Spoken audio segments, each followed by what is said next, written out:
Kristopher Lorren here. I'm the emergency manager for this flooding disaster in Absaroka. Due to many factors that led to recent flooding, with damage estimates at approximately $40 billion, the state of emergency declaration, and the transition of power for the new governor in Absaroka, as the emergency manager of the state, we recommend the whole community approach. Now, we will also call for meetings from local leaders and citizens in flood damaged areas to communicate response plans while listening to and assessing community concerns to help those in need. Now, once we've met with local leaders and the public, we'll reach out to stakeholders to collaborate with local businesses, churches, schools, and community centers to set up resource distribution hubs to provide nutritious food, water, mental health, medical, and legal services, and help with financial assistance documents or FEMA documents while collaborating with faith-based or nonprofit organizations to provide shelter and emotional support. We'll also need to translate materials into multiple languages spoken in Absaroka, sign language specialists, and many different communication methods to ensure accessibility through social media, cell phones, local radio, satellite radios. We may even use walkie-talkies and drones with loudspeakers. Definitely door-to-door canvassing in rural and lower socioeconomic status areas. We will do this by creating citizen emergency response teams, or CERTs, in high-risk areas to help with outreach and response. We'll involve local leaders from the highest to the lowest socioeconomic status or areas to plan and implement meetings that promote trust by gaining the help of locals for recovery efforts. We will also provide the immediate needs of people in danger. For instance, we'll send out search and rescue teams with drones and helicopters to flooded areas with vulnerable populations. For illustration, we will deliver food, water, medical supplies, and clothing and services to the elderly, disabled, poverty-stricken, and families with young children. Also, we need to send mobile clinics to flooded areas to care for injuries and illnesses. In addition, we will provide temporary shelters in schools, community centers, faith-based facilities, or nonprofit organizations for the vulnerable first. We must strive to create a program that helps rebuild flood-resistant infrastructure and houses in lower socioeconomic status areas. Also, we must improve financial support through grants or loans to small businesses. Plus, we need to collaborate with federal agencies to increase awareness about the affordability of flood insurance. Now, we also need to increase local volunteers to help with operations, complete tasks, and increase the flow of resource distribution. Time constraints will be managed by setting a 48-hour deadline to complete damage assessments in high-risk areas by sending drones with GIS mapping for quick evaluations of flooded and damaged areas to gain insights about damage before arrival. We'll use cell phones and radios through emergency alert systems to provide real-time updates to residents and set up a hotline for citizens to report urgent needs and receive guidance. The legal considerations include, but are not limited to, maintaining this state of emergency, the Robert T. Stafford Act, and the Presidential Disaster Declaration, while collaborating with FEMA to increase or maximize fund allocation.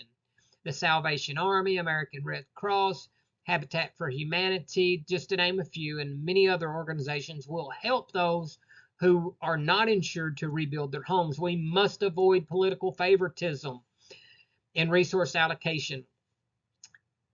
And we should use the bipartisan nature of disaster recovery to advocate for the congressional reauthorization of the National Flood Insurance Program.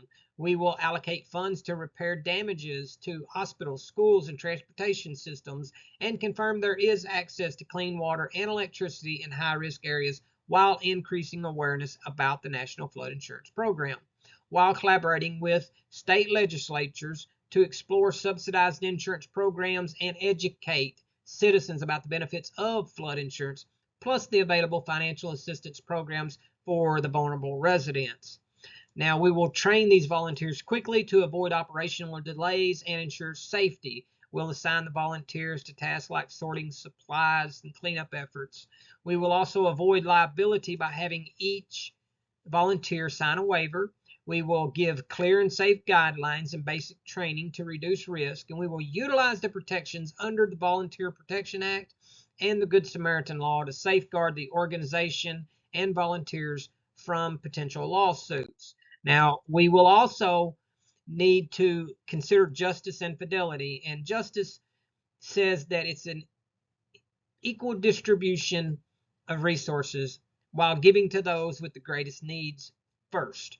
We will also consider fidelity, which basically says to continue to build trust with the community through transparency in our decision making and consistent communications. The ethical theories are utilitarianism, and although it does try to benefit the most people with the most, we know that it leaves people out.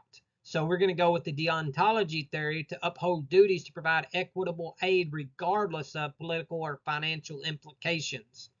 Now, we will see the short-term social impacts by witnessing increased homelessness in uninsured areas with an increased strain on mental health due to displacement and the loss of livelihoods. We will also see the long-term social impacts through economic disparities as the higher socioeconomic status areas do recover faster. However, there is an opportunity here to build stronger community bonds through this shared recovery effort. Now, we want to build resilience, and what that looks like in the short term is to send out disaster preparedness kits with educational materials to households while improving our emergency response plans through the lessons learned in this disaster. Now, the long-term resilience plan would be an investment in flood-resistant infrastructure and updating zone regulations, developing community-led resilience programs like flood drills and disaster education. The long-term plan would be to continue to build resilience while advocating for state funding to build permanent shelters and improve drainage systems in these vulnerable areas that are prone to flooding.